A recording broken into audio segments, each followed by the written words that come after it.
नमस्कार दोस्तों, स्वागत है आप सभी का आपके अपने YouTube channel study with Ravi में। आशा करता हूँ आप अपनी सेहत, फैमिली और पढ़ाई का ध्यान बहुत अच्छे से रख रहे होंगे।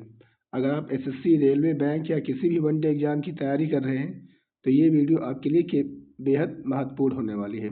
आज हम डिस्कस करेंगे 13 अप्रैल 2026 करंट अफेयर्स के कुछ इंपॉर्टेंट क्वेश्चंस जो आपके एग्जाम और नॉलेज दोनों के लिए बेहद महत्वपूर्ण हैं। वीडियो को अंत तक जरूर देखिएगा क्योंकि हर सवाल एग्जाम में आने की अपनी पूरी संभावना रखता है। तो चलिए शुरू करते हैं। आज की सबसे बड़ी न्यूज़ है कि हमारे संगीत क्षेत्र की प्रसिद्ध कवयित्री, मशहूर सिंगर आशा भोसले जी जो है हम लोगों के बीच में नहीं रही हैं। लंबी बीमारी के चलते उनका जो है देहांत हो गया है। उनके बारे में हम कुछ एग्जाम पॉइंट ऑफ व्यू से जान लेते हैं। इनका जन्म 8 सितंबर 1933 को हुआ था। जन्म स्थान इनका संगली है। इनके पिता का नाम पंडित दीनानाथ मंगेशकर था। इनकी बहन का नाम लता मंगेशकर था जो कि हमारे देश की प्रसिद्ध सिंगर भी रह चुकी हैं। इनको जो है 2 बार नेशनल फिल्म अवार्ड, 7 बार फिल्म फेयर अवार्ड, बाद में जो है इनको लाइफ टाइम अचीवमेंट अवार्ड से भी सम्मानित किया गया। 2000 में इन्हें दादा साहब फाल्के अवार्ड से सम्मानित किया गया और 2008 में जो है पद्म विभूषण से भी इनको सम्मानित किया जा चुका है। याद रखिएगा, हमारे एग्जाम पॉइंट ऑफ व्यू से ये चीज़ें काफ़ी ज़्यादा महत्वपूर्ण हैं। आगे बढ़ते हैं। दूसरी सबसे बड़ी न्यूज़ है, ये जो आप पिक्चर देख पा रहे होंगे, ये मशहूर खिलाड़ी, भारतीय बैडमिंटन की खिलाड़ी जो है आयुष शेट्टी की जो है, इन्होंने जो 12 अप्रैल 2026 को चीन के निगाम्बे में बैडमिंटन एशिया चैंपियनशिप में जो है रजत पदक जीत कर जो है इतिहास रच दिया है। ये 20 वर्षीय आयुष ने जो है चाइना के मशहूर नंबर 1 खिलाड़ी जो है सीयू क्यू को, हालांकि वे जो है फाइनल में उनसे हार गए, लेकिन उन्होंने क्या है उनसे हार कर भी जो है इतिहास रच दिया है। आयुष जो है एशियाई चैंपियनशिप के पुरुष एकल में रजत पदक जीतने वाले पहले जो है खिलाड़ी बन गए हैं। आयुष ने जो है 61 साल बाद जो है ये कारनामा कर दिखाया है। ठीक है, 61 साल पहले जो 1965 में दिनेश खन्ना ने जो है भारत को स्वर्ण जिताया था। उसके बाद जो है अभी आयुष ने जो है इंडिया टीम को रजत जिताया है। याद रखिएगा, इंपॉर्टेंट है। उन्होंने जो है थाईलैंड के खिलाड़ी कुणाल विटिडसन को जो है हराया हुआ है। याद रखिएगा, इंपॉर्टेंट है। आगे बढ़ते हैं। क्वेश्चन यहाँ से बन सकता है, अप्रैल 2026 में बैडमिंटन एशिया चैंपियनशिप के पुरुष एकल में रजत पदक जीतकर किसने इतिहास रचा? तो आपका आंसर हो जाएगा आयुष शेट्टी ने। ठीक है, 61 साल बाद जो उन्होंने ये पदक जीता है भारत के लिए। याद रखिएगा। आगे बढ़ते हैं क्वेश्चन नंबर सेकंड की तरफ। क्वेश्चन नंबर सेकंड है, भारत में जन्मे पहले चीता शावकों का जन्म किस राष्ट्रीय उद्यान में हुआ? तो इसका जन्म जो है कूनो राष्ट्रीय उद्यान में हुआ है। याद रखिएगा, इंपॉर्टेंट है। भारत में पैदा हुई किसी मादा चीता द्वारा शावकों को जन्म देने वाला यह जो है पहला मामला है। ठीक है, भारत में चीतों को फिर से बसाने की शुरुआत जो है 17 सितंबर 2022 को नामीबिया से लाए गए चीतों के साथ हुई थी। ठीक है, इंपॉर्टेंट है, याद रखिएगा, पूछा जा सकता है। इनको जो है प्रोजेक्ट चीता, ठीक है, के माध्यम से जो है इंडिया लाया गया था। आगे बढ़ते हैं अगले क्वेश्चन की तरफ। या पिक्चर देख पा रहे होंगे।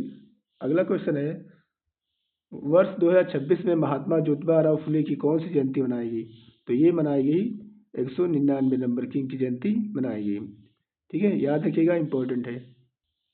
तो याद रखिएगा, इंपॉर्टेंट है। इनका जन्म जो है 11 अप्रैल 1827 को महाराष्ट्र के पुणे जिले में हुआ था। ठीक है, इनको जो है महात्मा की उपाधि जो है 1888 में प्राप्त हुई है।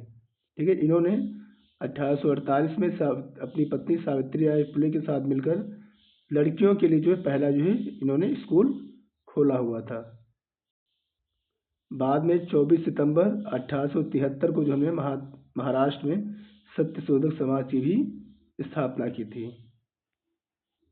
इनकी कुछ इंपॉर्टेंट पुस्तकें हैं, जैसे गुलामगिरी हो गया, शितकारचार्य आषाढ़ू हो गया और सार्वजनिक सत्य धर्म हो गया। इम्पोर्टेंट है, याद रखिएगा। इनका स्लोगन क्या था ये भी याद रखना, शिक्षित बनो, संगठित रहो, अपने अधिकार को पहचानो। ठीक है, ये बेसिक चीज़ें हैं, याद रखिएगा, पूछा जा सकता है एग्जाम आपके एग्जाम में। आगे बढ़ते हैं, यह पिक्चर देख पा रहे होंगे। हाल में इराक के नए राष्ट्रपति के रूप में किसे नियुक्त किया गया है? तो ये नियुक्त किया गया है निजार अहमदी को। ठीक है, आगे बढ़ते हैं अगले क्वेश्चन की तरफ। या पिक्चर देख पा रहे होंगे। अगला क्वेश्चन है, भारत का कौन सा बंदरगाह देश का सबसे बड़ा ऑटोमोबाइल निर्यातक बन गया है? तो आपका आंसर हो जाएगा मुद्रा एयरपोर्ट। ठीक है, जो कि गुजरात में पड़ता है। ये भारत का सबसे बड़ा ऑटोमोबाइल निर्यात केंद्र बन गया है। आगे बढ़ते हैं अगले क्वेश्चन की तरफ। अगला क्वेश्चन है, हाल में खबरों में रही कलाई सेकंड विद्युत जल परियोजना का निर्माण कहाँ किया गया है? तो ये किया गया है उत्तराखंड में,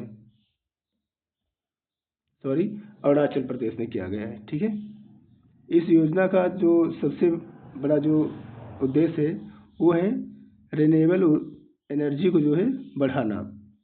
ठीक है, याद रखिएगा, कलाई सेकंड परियोजना, ठीक है, जल विद्युत परियोजना है। इसका निर्माण जो है भी अरुणाचल प्रदेश में किया गया। आगे बढ़ते हैं अगला प्रश्न। अगला प्रश्न है, वर्ष 2026 में नवे हिंद महासागर सम्मेलन का आयोजन कहाँ किया गया? आपका आंसर हो जाएगा पोर्ट लुइस मॉरिशस में जो इसका आयोजन किया गया। ये आयोजन जो है 10 अप्रैल से 12 अप्रैल के बीच किया गया। ठीक है, विषय क्या था ये भी जान लेते हैं। हिंद महासागर शासन के लिए सामूहिक नेतृत्व जो है इसका विषय रखा गया। Collective stewardship for Indian Ocean governance इसका जो है मेन जो है विषय इस बार रखा गया। ठीक है, याद रखिएगा, इंपॉर्टेंट है। एक बार फिर से रिपीट कर लेते हैं। हिंद महासागर शासन के लिए सामूहिक नेतृत्व इसका जो है विषय रखा गया। Collection stewardship for Indian Ocean governance, याद रखिएगा, इंपॉर्टेंट। इसका आयोजक जो है इंडिया फाउंडेशन है, जिसके द्वारा भारत के विदेश मंत्रालय और मॉरिशस सरकार के सहयोग से ये आयोजित किया गया। ठीक है, मॉरिशस के प्रधानमंत्री नवीन चंद्र राम गुलाम जो है इस कार्यक्रम को जो है मुख्य अतिथि थे, ये भी याद रखिएगा। ठीक है, और हमारे विदेश मंत्री जयशंकर प्रसाद जी भी यहाँ पे उपस्थित थे। आगे बढ़ते हैं अगले क्वेश्चन की तरफ।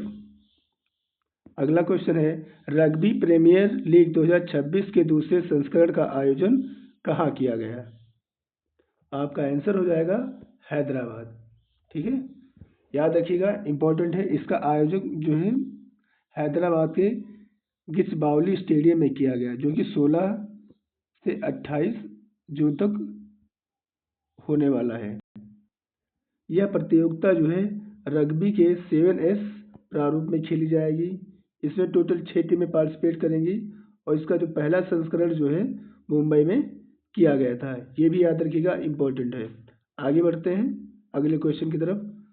या पिक्चर देख पा रहे होंगे।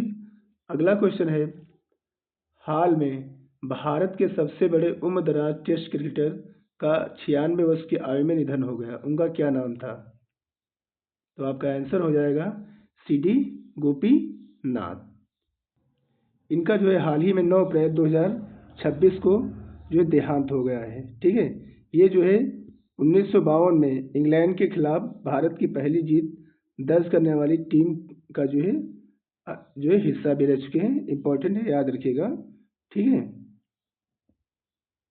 आगे बढ़ते हैं अगले क्वेश्चन की तरफ।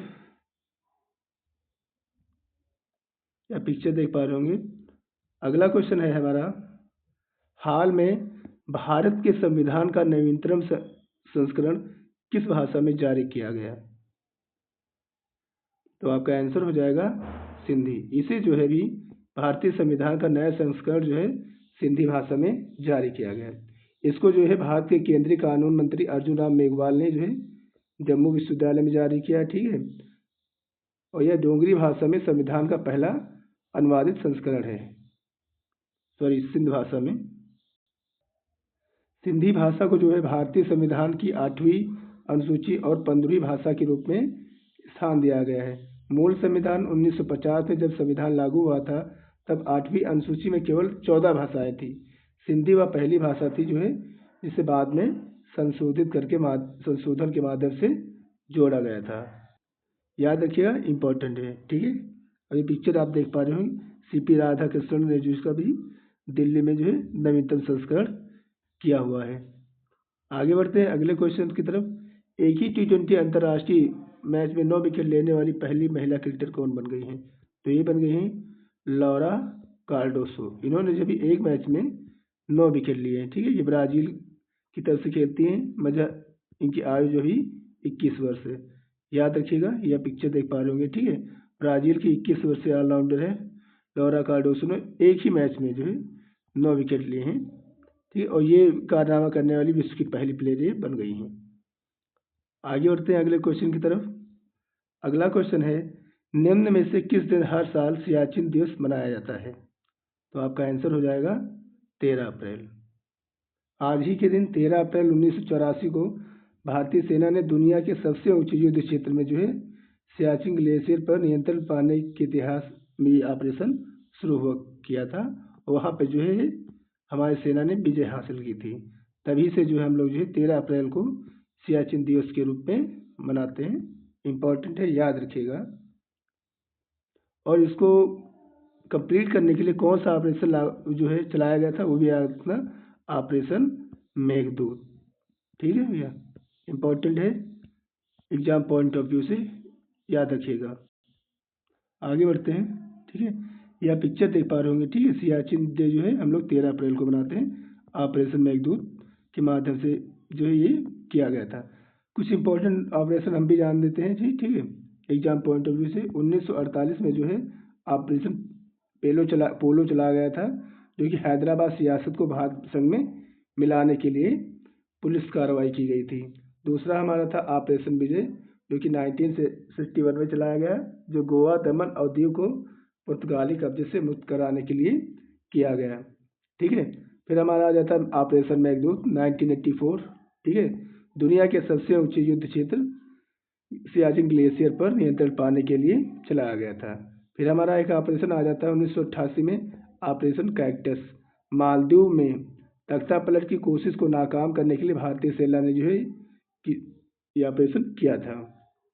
अगला हमारा ऑपरेशन आ जाता है ऑपरेशन विजय, जो कि 1999 में चलाया गया था। 1999 में कारगिल युद्ध के दौरान जो घुसपैठियों को खदेड़ने के लिए ये मनाया गया था। ठीक है, और तभी से हम लोग जो 26 जुलाई को जो है इसे जो है ऑपरेशन विजय को विजय दिवस के रूप में मनाते हैं। ठीक है, ये कारगिल में चलाया गया था। इम्पोर्टेंट है, याद रखिएगा। ठीक है, कुछ हालिया में जो है ऑपरेशन और चलाए गए थे। अभी ऑपरेशन चक्रवात चलाया गया। ठीक है, यह CBI द्वारा साइबर अपराध पर नियंत्रण पाने के लिए चलाया गया था। ठीक है, 2023 में ऑपरेशन अजय चलाया गया। ठीक है, जो इजराइल हमास युद्ध के दौरान भारतीयों को निकालने के लिए।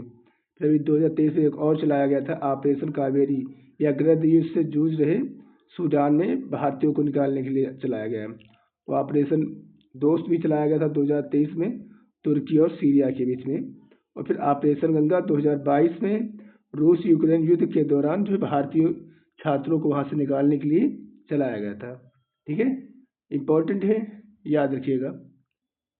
दो और याद रखिएगा, एक सर्जिकल स्ट्राइक 2016 में। ठीक है, उरी हमले के जवाब में नियंत्रण रेखा पार कर जो है चलाया गया था। और दूसरा जो है ऑपरेशन शक्ति देवी, जो है 2021 में तालिबान के कब्जे के बाद अफगानिस्तान से भारतीयों को निकालने के लिए चलाया गया था। ठीक है, ये हमारे कुछ ऑपरेशंस हैं, इनको याद रखिएगा। आपके एग्जाम में एक न एक पूछा जा सकता है। आगे बढ़ते हैं। तो आज के सेशन में इतना ही। आई होप आपको सेशन हमारा काफ़ी अच्छा लगा होगा। ठीक है, थोड़ी तबीयत की वजह से वॉइस प्रॉब्लम, बोलने में थोड़ी दिक्कत है, फिर भी मैंने सोचा चलो अपना लेक्चर जो है कंप्लीट कर लेते हैं। अगर आपको हमारा लेक्चर अच्छा लगा है तो वीडियो को लाइक, शेयर और सब्सक्राइब जरूर कर दीजिएगा। तब तक के लिए टेक केयर, बाय बाय।